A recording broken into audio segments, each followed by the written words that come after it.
안녕하십니까, 배현약사입니다. 감기 환자들이 오면은 약을 처방을 받는단 말이죠. 약을 처방을 받을 때 이렇게 보통 얘기를 하는 경우가 있어요. 이 약이 센 약이냐 약한 약이냐, 뭐 이거 센 약 아니에요, 뭐 이렇게. 근데 사실 세고 약하고는 감기약의 의미가 크게 있지 않습니다. 우리가 감기약은 그 두 종류로 나뉘어지는데, 바이러스 감염증에 걸렸을 때 사용하는 감기약이 있잖아요. 이러한 것들은 사실 증상 완화제라고 보는 거죠. 대증요법이라고 해서 대증, 증상에 맞춰서 그 요법을 쓴다, 이렇게 보통 표현합니다. 왜냐하면 바이러스가 너무 많이 변이가 되기 때문에 이 바이러스가 변이되는 애들을 다 잡아 죽일 수가 없는 거예요. 그렇죠? 딱 그 바이러스에만 타겟팅해서 쓸 수가 없어요. 바이러스는 너무 그 변이가 빨리 된다.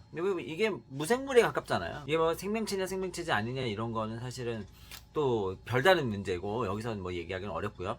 자, 어쨌든 그래서 우리가 이제 대증요법이라고 해서 이게 뭐 원인 치료제가 아니다, 뭐 이런 얘기를 또 하기도 해요. 그래서 뭐 현대의학은 뭐 원인 치료제가 없다, 뭐 이렇게 얘기하는데, 뭐 그거는 완전 잘못된 말이죠. 원인 치료제가 당연히 있고, 이 원인 치료를 할 수 없기 때문에 그냥 몸에서 이겨내도록 도와주는 거예요. 그래서 이 감기는 대증요법이 기본입니다. 감기의 원인을 바이러스로 보지 않고 뭐 다른 원인으로 본다면, 예를 들어서 기후에 적응하지 못해서 내가, 또는 환경에 적응하지 못해서 어떠한 감염증이 걸린 상태가 됐다, 이러한 경우에는 그러한 것들을 개선해 주는 방법들, 이게 이제 한방요법이지 않겠습니까? 그래서 뭐 찬바람에 맞아 내가 적응하지 못하면 체표순환을 도와가지고 땀을 내게 해서 낫게 한다거나, 이걸 바람법이라고 얘기하죠. 그래서 많이 알고 있는 페독산 같은 걸 사용하기도 하고, 그게 아니라 뭐 점막이 많이 건조해져서 문제가 생겼다 그러면, 점막이 많이 말라서 염증이 생기네, 뭐 청화보험탕 같은 걸 쓰기도 합니다.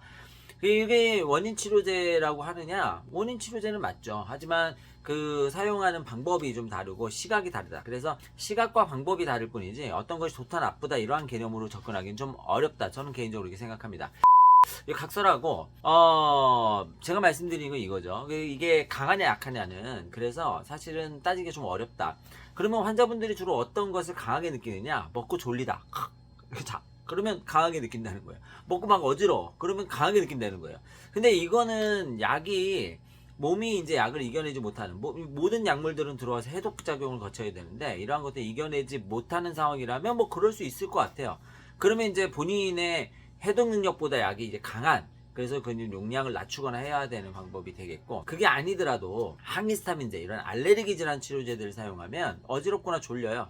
이게 이제 기본적으로 사람에 따라 다르기 때문에, A라는 사람 먹어도 전혀 반응이 없는데 B라는 사람은 반응이 나타날 수 있거든요. 그렇기 때문에 이게 강하다 약하다의 개념이 아니라 개인 특이적, 용량을 적절하게 사용했다면 개인 특이적인 상황이다, 이렇게 볼 수 있을 것 같아요. 그리고 두 번째는 먹고 속이 부대끼는 경우에는 또 강하다고 느낀단 말이에요. 이러한 것도 역시 마찬가지로 용량이 너무 하게 사용돼서 그럴 수도 있지만, 그렇지 않고 소위 말해서 원래 위장장애 일으키는 애들이 있어요. 뭐 엔세이드 같은 경우에 뭐 덱시브로펜 용량 높은 거 400ml짜리 전문의약품을 처방이 나오면, 이런 거는 이제 진짜 공복에 드시거나 하면 위장 부담이 심하죠. 스테로이드 같은 것도 당연히 위장장애를 일으킬 수 있고, 항생제 중에서도 복합제로 되어 있는 아목시실린과 클라발란산 칼륨이 같이 섞여 있는 이러한 것들은 복통이나 설사를 유발할 수 있고, 뿐만 아니라 클레리스로마이신, 요즘에 굉장히 많이 처방 나오죠. 마크로라이드게, 이러한 것들은 위장관계를 직접적으로 자극해서 위장 운동을 촉진하거든요. 그러면 복통이 일어날 수 있는 거예요. 그러니까 이러한 것들은 그 약이 강하고 강하지 않고를 떠나서 약 자체가 복통을 유발하기 때문에, 식후 즉시 복용한다거나 음식물을 복용하고 나서 위장을 좀 잘 보호한 상태에서 복용한다거나, 또는 이제 위장이 많이 예민한 경우라면 위장신경을 조절하는 약물들, 예를 들어 트리메부틴 같은 거를 같이 사용한다거나, 이렇게 쓰게 되면 이제 좀 덜 증상이 나타날 수 있는 거죠. 그래서 이 강하다 약하다의 개념은 사실상 별 의미가 없다, 이렇게 좀 이해를 해주시는 게 좋을 것 같아요. 뭐 간혹가다 이제 항생제를 두 개 쓰면 너무 강하게 쓰는 거 아니냐, 이렇게 얘기하기도 하는데, 이 항생제를 사용하는 방법은 보통 이렇게 따집니다. 이 살균제가 있고 정균제가 있어요. 이 살균제라고 하는 거는 일반적으로 그 세포 자체를 그냥 죽이는 거예요. 예를 들어 세균 같은 경우에 이렇게 세포벽이 있거든요. 이러한 것들 터트려서 죽여버리게 하는 거. 대표적으로 페니실린 계통, 아목시실린 이런 것들이 거기에 속하고, 그게 아니라 이 물질을 못 만들게 해서 애가 약간 비실비실하게, 그래서 잘 자라지 못하게 하거나 생성되지 못하게 하는 거, 분열이 안 되게 하는 거, 이러한 것들이 이제 정균제에 속한다, 이렇게 보면 돼요. 그래서 살균제와 정균제를 동시에 같이 쓰는 경우는 많지 않고요. 살균제를 같이 써서 굉장히 강력하게 이제 요법을 사용하게 됩니다. 그래서 뭐 우리가 흔히 얘기하는 살균제 같은 경우에 페니실린 계통이 이제 대표적이겠고, 거기에 이제 뭐 다른 것들을 이제 쓰게 되는데, 이게 문제는 살균제와 살균제를 섞었을 때가 아니라 정균제와 살균제를 섞었을 때예요. 그래서 예를 들어서 아미노글루코사이드, 우리가 제일 많이 쓰는 겐타마이신 같은 거 주사로 많이 쓰거든요. 이런 게 이제 한 방에 대량요법을 빵 쓰게 되면 효과가 이제 쫙 잘 나타나는 거. 꾸준하게 몇 번 먹는 거는 이제 아모크시실린 같은 걸 많이 쓰게 되는 거죠. 이거는 이제 시간 간격에 맞춰서 농도를 일정하게 유지하는 거. 한 번에 대량으로 빵 쓰는 거와 유지하는 게 차이가 좀 나는데, 이 두 가지가 좀 다르단 말이에요. 그래서 이 두 가지를 보통은 같이 쓰게 되는데, 어쨌든 중요한 거는 이 정균제와 살균제를 동시에 같이 쓰지 않는다는 거예요. 이유는 뭐냐면, 정균제를 사용하게 되면은 세포가 비실비실해져요. 부실해. 그러니까 안에가, 예를 들어서 풍선으로 생각하면 풍선이 약간씩 헐어 있어. 그리고 바람이 씩씩 빠지고 있어.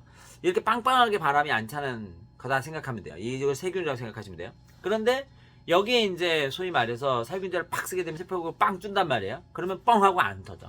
잘 안 죽어요. 그래서 정균제를 사용하고 나서 살균제를 동시에 같이 쓰게 되면 이 살균제 효과가 떨어지기 때문에 우리가 원하는 효과를 내기가 어렵다. 때문에 정균제와 살균제는 3-4시간의 간격을 띱니다. 먼저 뭘 쓸까요? 정균제를 먼저 쓴다 하더라도 3-4시간 있다 살균제를 쓰거나, 살균제를 쓰고 나서 정균제를 쓰게 되는 거죠.